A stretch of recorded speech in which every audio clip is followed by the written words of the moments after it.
जय हिंद दोस्तों, नमस्कार। बात कर लेते हैं आज के अभी की दिन भर की सारी बड़ी खबरों की दोस्तों, जहां आपको बताएंगे टैरिफ पर पीएम मोदी की रणनीति के आगे नतमस्तक हुआ अमेरिका। रिश्ते सुधारने को ट्रंप अब भारत के साथ बनाना चाहते हैं नया C5 सुपर क्लब। लेकिन दोस्तों, इसको लेकर एक बहुत बेहतरीन बड़ी जानकारी सामने आई है कि इस ग्रुप को बनाने के लिए कैसे ट्रंप ने विचार किया और किसको किया दरकिनार। आखिर क्यों अचानक भारत को खुश करना चाहते हैं ट्रंप। लेकिन दोस्तों, एक तरफ जहां C5 गुट बनाने की तैयारी में है अमेरिका, जिसमें भारत को करेगा शामिल, लेकिन वहीं दूसरी तरफ पाकिस्तान अपने आप को निकाला हुआ समझकर सार्क का अल्टरनेटिव बनाने की बहुत बड़ी तैयारी में है। अब पाकिस्तान ने उगल डाला इसको लेकर जहर। लेकिन दोस्तों, आपको बताएंगे इसमें चौंका देने वाली जानकारी यह है कि चीन जो है वो अमेरिका के C5 ग्रुप में भी रहेगा और पाकिस्तान के द्वारा बनाए गए नए सार्क ग्रुप में भी रहेगा। दोस्तों, तो फिर कैसे पाकिस्तान का मंसूबा पूरा होगा, सबसे पहले आपको बताएंगे। इसी बीच बताएंगे दिल्ली को फिर बनाएंगे निशाना। जी हां, पाकिस्तान ने भारत के खिलाफ किया ऐलान जंग, फिर होगी भयंकर तबाही। लश्कर ने जारी किया वीडियो, बताएंगे बड़ी धमकी की बड़ी खबर। इतना ही नहीं दोस्तों, जेलेंस्की के भारत दौरे से पहले कीव ने तोड़ डाली चुप्पी। बताएंगे क्या ऑपरेशन सिंदूर में यूक्रेन ने पाकिस्तान को दिया था रशिया किलर ड्रोन। इतना ही नहीं दोस्तों, अब धड़ाधड़ बनेंगे नेवी के युद्धपोत स्वदेशी इंजन पर। रूस का बहुत बड़ा ऑफर, भारत की बड़ी टेंशन हो गई दूर। बताएंगे अभी तक क्या टेंशन था भारत को और कैसे रशिया ने भाईचारा निभाते हुए ये बड़ा ऑफर, बड़ा फैसला ले दिया भारत को लेकर। एक से एक बेहतरीन खबर आपको बताने वाले हैं दोस्तों। हमेशा की तरह वीडियो के लास्ट तक बने रहिएगा। और खबरों में आगे बढ़ने से पहले, अगर आप भी भारत की ताकत का लोहा मानते हैं 2014 के बाद से भारत ने अपना खुद का सामंजस्य खड़ा किया है, जिसमें भारत किसी के आगे झुकने या दबने वाला नहीं। तो वीडियो को लाइक करके, चैनल को सब्सक्राइब करके, बेल आइकन दबा के कमेंट में जय हिंद अवश्य कहिएगा। बात कर लेते हैं पहली सबसे बड़ी खबर की, जहां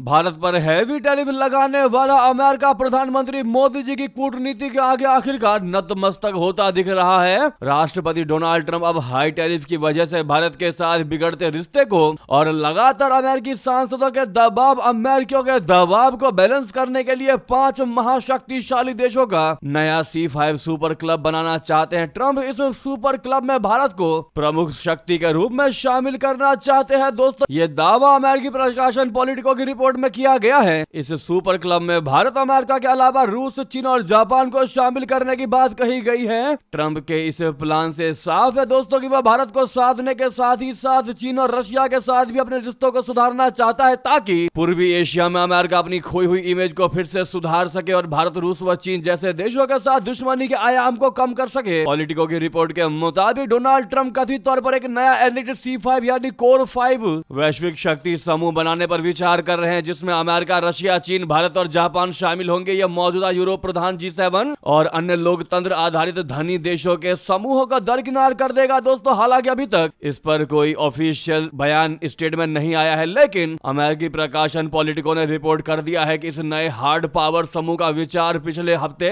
व्हाइट हाउस द्वारा जारी राष्ट्रीय सुरक्षा रणनीति के लंबे अप्रकाशित संस्करण में सामने आया था। सवाल यह है कि इसके पीछे ट्रंप का मकसद क्या है। तो आपको बता दें, रिपोर्ट के मुताबिक नई संस्था का मकसद एक ऐसा प्रमुख शक्तियों का समूह बनाना है जो G7 की उन शर्तों से बंधा हुआ ना हो कि सदस्य देश जो है वो अमीर होना चाहिए और लोकतांत्रिक भी। दोस्तों, इस रणनीति में प्रस्तावित कोर 5 यानी C5 में संयुक्त राज्य अमेरिका, चीन, रशिया, भारत और जापान शामिल है, यानी विदेश जिनकी आबादी 10 करोड़ से ज्यादा है। ये G7 की तरह नियमित रूप से शिखर सम्मेलन करेगा।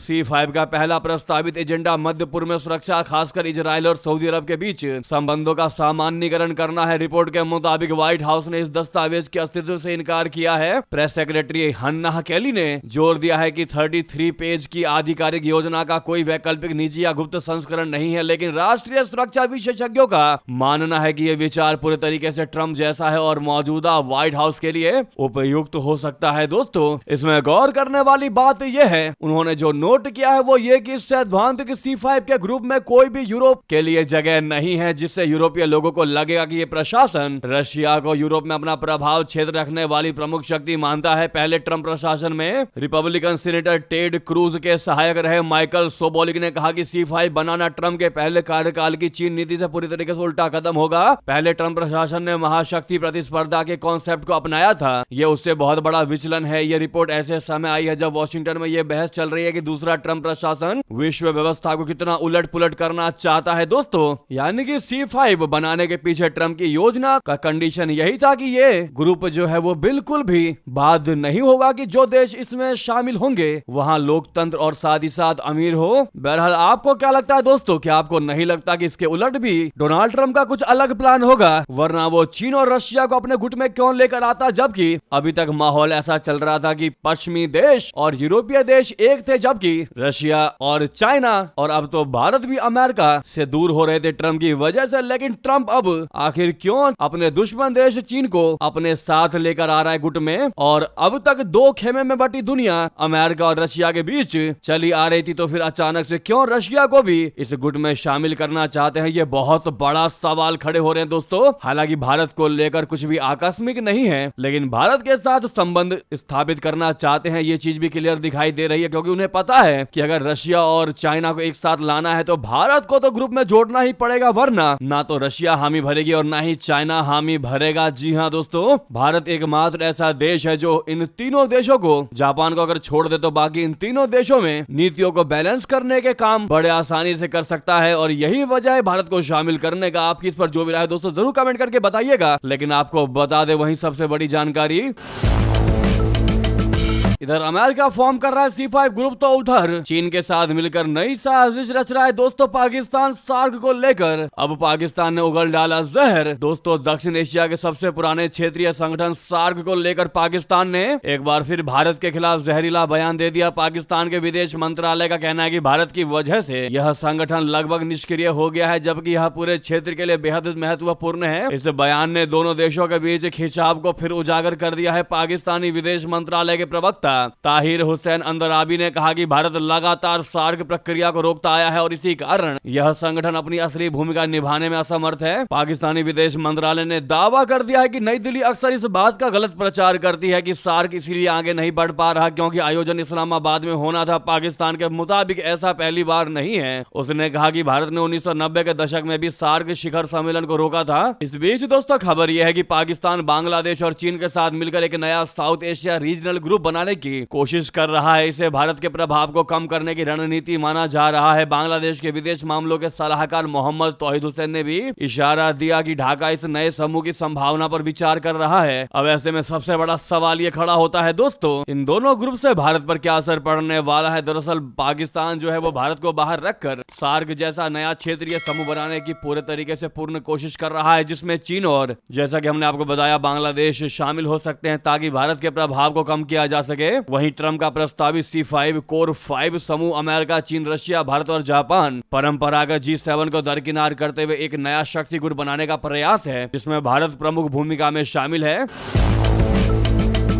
यानी एक ग्रुप में भारत को प्रमुख भूमिका की वजह से शामिल किया जा रहा है और दूसरे ग्रुप से भारत को निकाल दिया जा रहा है। ऐसे में पाकिस्तान के उप प्रधानमंत्री इशाक डार ने सार्क को बदलने के लिए नई दक्षिण एशियाई संस्था की मांग की है, जो भारत के जीरो सुम रवैये और आतंकवाद पर केंद्रित है। बांग्लादेश और चीन को जोड़ने की कोशिशें जारी है। हालांकि बांग्लादेश ने पहले दूरी बनाई थी, लेकिन अब हालिया संकेत सकारात्मक है कि वो शामिल होंगे। दोस्तों ये 2025 की भारत पाकिस्तान टकराव से प्रेरित है, जिसका उद्देश्य भारत को क्षेत्रीय रूप से अलग थलग करना है। C5 में भारत की भागीदारी उसकी वैश्विक स्थिति मजबूत करती है, G7 विकल्प देती है और व्यापार दबाव से राहत प्रदान करती है। साथ ही पाकिस्तान के बहिष्कार वाले गुट का मुकाबला करती है। हालांकि चीन रशिया के साथ जुड़ाव, क्वाड संबंधों और यूरोपीय साझेदारियों पर दबाव डाल सकता है। पाकिस्तान का समूह कमजोर पड़ सकता है यदि भारत C5 में सफल होता है, क्योंकि पड़ोसी आर्थिक रूप से भारत की ओर झुकेंगे तो पाकिस्तान का कोई अस्तित्व नहीं रह जाएगा। जी हाँ, अब ऐसे में दूसरा सबसे बड़ा सवाल तो यह है कि अमेरिका द्वारा कोर 5 ग्रुप में चीन भी शामिल होगा, वहीं सार्क का अल्टरनेटिव पाकिस्तान के द्वारा बनाए जा रहे ग्रुप में चीन भी शामिल होगा। दोनों ग्रुप्स में चाइना शामिल होने वाला भी। इससे क्या पाकिस्तान का मंसूबा पूरा हो पाएगा, क्या भारत पर गंभीर असर पड़ेगा? बता दें, चीन के इन दोनों गुटों में शामिल होने से भारत पर जटिल प्रभाव पड़ सकता है, क्योंकि दोस्तों यह चीन को क्षेत्रीय और वैश्विक दोनों स्तरों पर मजबूत बनाता है। C5 में चीन के साथ सहयोग भारत को आर्थिक और सुरक्षा मुद्दों पर लाभ दे सकता है, लेकिन पाकिस्तान वाले गुट में चीन भारत विरोधी गठजोड़ को बढ़ावा देगा। यानी कि अगर इन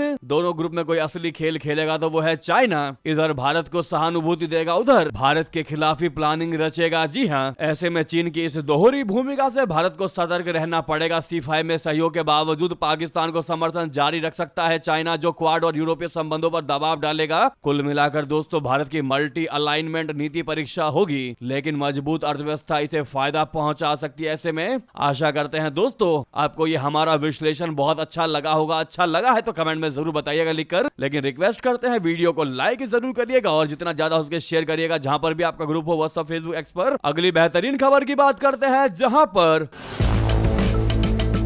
राफेल और S-400 भी नहीं बचा पाएंगे तुमको। जी हां, दिल्ली को बनाएंगे निशाना।